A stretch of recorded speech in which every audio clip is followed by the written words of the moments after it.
Halo semuanya, perkenalkan saya Sania dari Prodi Manajemen Sumber Daya Perairan.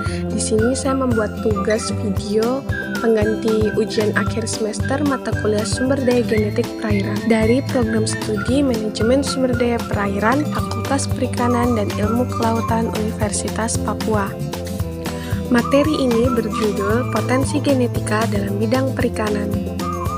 Apa sih genetika itu? Genetika adalah cabang ilmu biologi yang mempelajari tentang gen pewarisan sifat dari satu generasi ke generasi berikutnya. Istilah genetika berasal dari bahasa Yunani, yaitu geno yang berarti melahirkan dan genesis yang berarti asal-usul.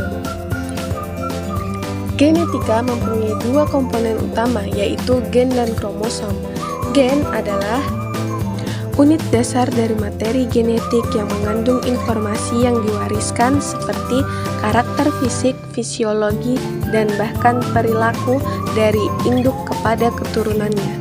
Kromosom adalah struktur kompleks yang terdapat dalam inti sel yang berfungsi sebagai pembawa materi genetik dari satu generasi ke generasi berikutnya. Dasar-dasar genetik.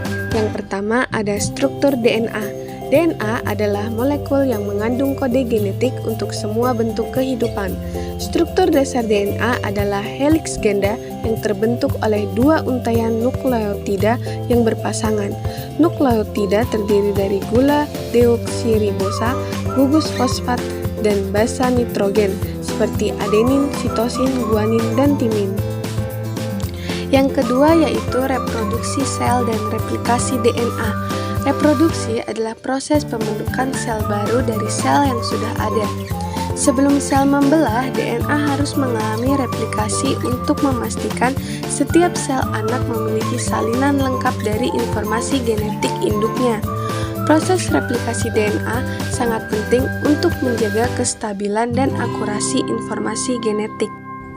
Yang ketiga yaitu ekspresi gen. Ekspresi gen adalah proses di mana informasi genetik pada DNA diterjemahkan menjadi protein. Proses ini melibatkan transkripsi DNA menjadi RNA dan translasi RNA menjadi protein.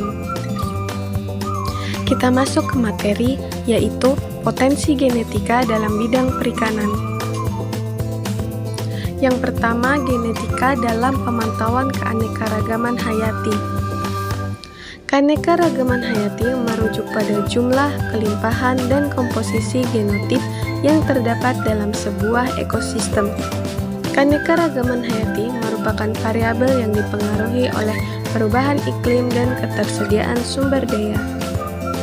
Keberadaan keanekaragaman hayati memiliki pengaruh penting bagi ekosistem maupun makhluk lainnya. Pemantauan ini dapat dilakukan menggunakan environmental DNA dengan mengambil sampel yang berasal dari lingkungan seperti tanah, air, dan sedimen. Jadi tidak perlu menangkap ikannya untuk dijadikan sampel. Pemantauan ini bertujuan untuk memperoleh data yang tepat terkait distribusi spesies dan ukuran populasi pada skala waktu ekologi yang relevan.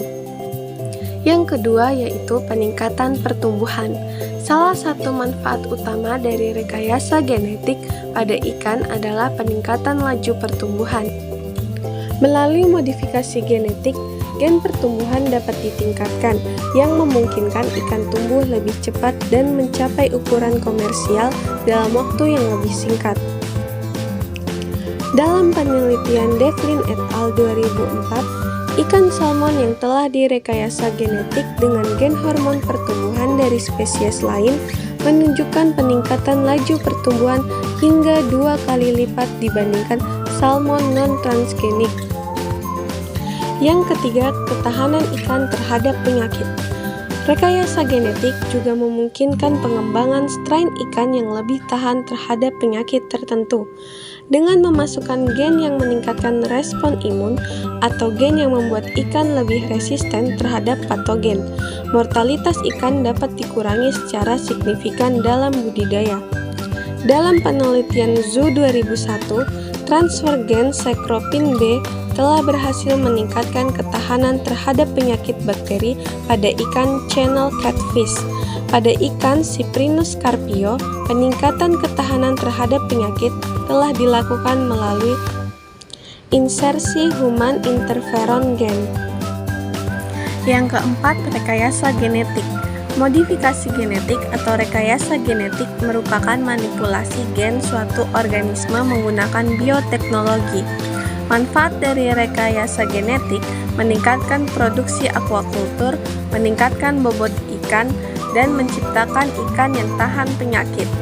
Ikan transgenik merupakan ikan yang mengalami rekayasa genetik di mana terjadi kemungkinan kombinasi ulang atau penggabungan ulang gen dari sumber yang berbeda secara in vitro. Beberapa hal yang harus diperhatikan dalam rekayasa genetik. Yang pertama, kesehatan manusia. Apakah ikan hasil transgenik aman dikonsumsi oleh manusia? Jika tidak, dapat menimbulkan masalah kesehatan pada manusia seperti alergi dan patogen pada ikan dapat masuk ke tubuh manusia. Yang kedua, ekologi. Ikan transgenik dapat menghilangkan atau mengurangi spesies aslinya dan beresiko merusak ekosistem. Yang ketiga, dalam hal pemasaran, konsumen masih enggan dalam membeli produk hasil rekayasa genetik. Kesimpulannya, yang pertama, genetika merupakan ilmu yang mempelajari pewarisan sifat dari satu generasi ke generasi berikutnya melalui unit dasar materi genetik yaitu gen. Kedua, dalam konteks rekayasa genetik di bidang perikanan seperti insersi gen interferon manusia, hal ini dilakukan untuk meningkatkan ketahanan ikan terhadap penyakit, mendukung pertumbuhan, dan memantau keanekaragaman hayati. Yang ketiga, namun, meskipun berpotensi besar untuk meningkatkan produktivitas dan efisiensi, rekayasa genetik juga menghadirkan tantangan seperti resiko pada kesehatan manusia, dampak ekologis terhadap spesies asli, dan penerimaan pasar yang masih rendah terhadap produk hasil rekayasa genetik.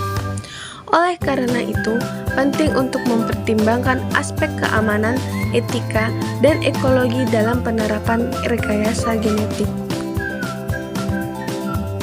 Terima kasih telah menonton video ini. Semoga materi ini bermanfaat bagi teman-teman semua. Sampai jumpa di video selanjutnya. Bye-bye.